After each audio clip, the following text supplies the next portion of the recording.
Cet accord est très important de mon point de vue.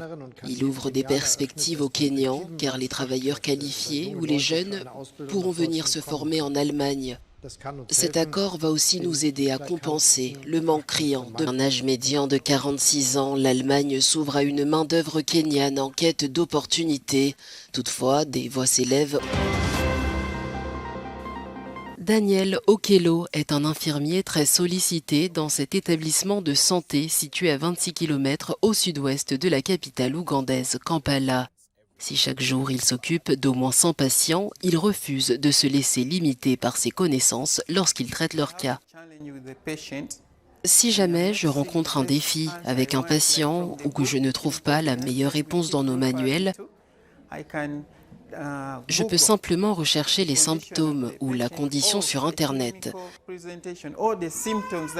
Et après avoir effectué ces recherches, plusieurs options s'affichent et je peux évoluer avec le patient.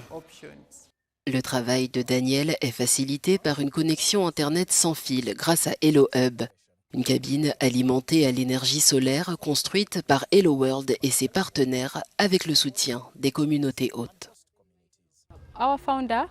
Notre fondatrice, Catherine Macmillan, a visité le Nigeria et des régions de l'Ouganda.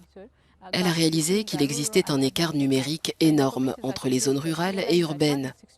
Dans les communautés qu'elle a visitées, elle a découvert qu'un enfant sur 6 n'a pas accès à l'éducation.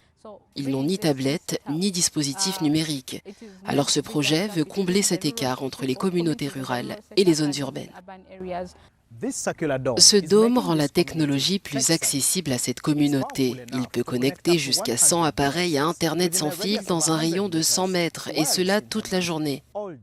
Chaque hub est doté de 8 tablettes préinstallées avec des logiciels éducatifs adaptés aux enfants et aux adultes. Un garçon m'a dit qu'en 2 semaines, il avait trouvé un emploi grâce à ces tablettes et à l'Internet. Le hub a également permis, grâce à ces panneaux solaires, d'étendre l'électricité dans nos salles de maternité. L'Ouganda dispose de 85 hubs et la demande pour en installer davantage ne cesse de croître.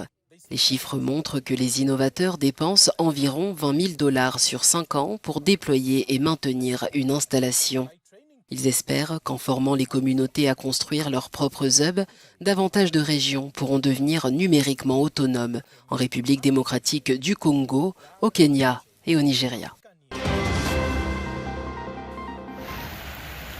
Les récentes inondations dévastatrices ont fait près de 900 morts et 3,5 millions de personnes sinistrées, de la Guinée au Tchad, en passant par le Nigeria.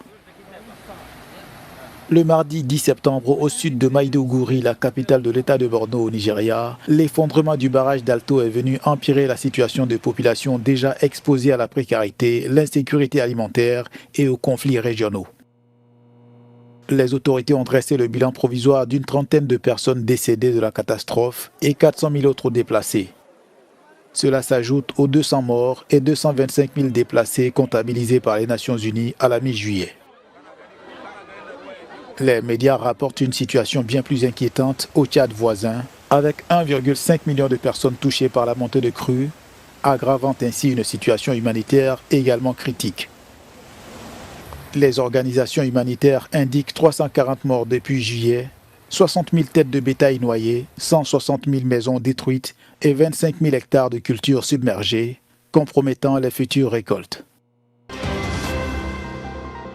À la tentative de putsch orchestrée en mai dernier par l'opposant relativement peu connu, Christian Malanga.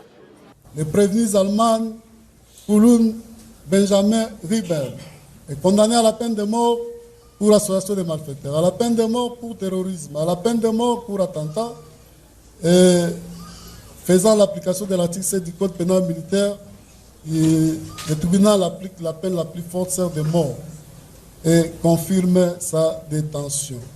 Le prévenu Taylor Krista Thompson est aussi condamné à la peine de mort pour association de malfaiteurs, à la peine de mort pour terrorisme, à la peine de mort pour attentat, à 20 ans de servitude pénale principale pour détention illégale d'armes ou munitions de guerre. Les États-Unis se disent favorables à l'octroi de 2 nouveaux sièges permanents pour les pays africains au sein du tout-puissant Conseil de sécurité de l'ONU. L'annonce a été faite jeudi par l'ambassadrice des États-Unis auprès de l'ONU, Linda Thomas-Greenfield, lors d'un discours devant le Conseil des relations extérieures. La diplomate a indiqué qu'il s'agit d'une suite logique à l'annonce faite il y a 2 ans par le président Joe Biden, selon laquelle les États-Unis sont pour l'élargissement de cet organe de 15 membres. L'Afrique dispose à ce jour de 3 sièges non permanents au Conseil de sécurité, et selon Linda Thomas-Greenfield, cela ne permet pas aux pays africains de s'exprimer suffisamment. Toutefois, la diplomate américaine a indiqué que Washington s'opposait à l'octroi d'un droit de veto aux pays africains qui détiendraient ces 2 sièges permanents, car ce droit de veto rendrait le travail du Conseil de sécurité dysfonctionnel. Point de vue qui montre les limites du pouvoir que Washington souhaite accorder à tout autre pays. Bien que les résolutions du Conseil de sécurité soient juridiquement contraignantes, elles sont souvent ignorées par les pays visés.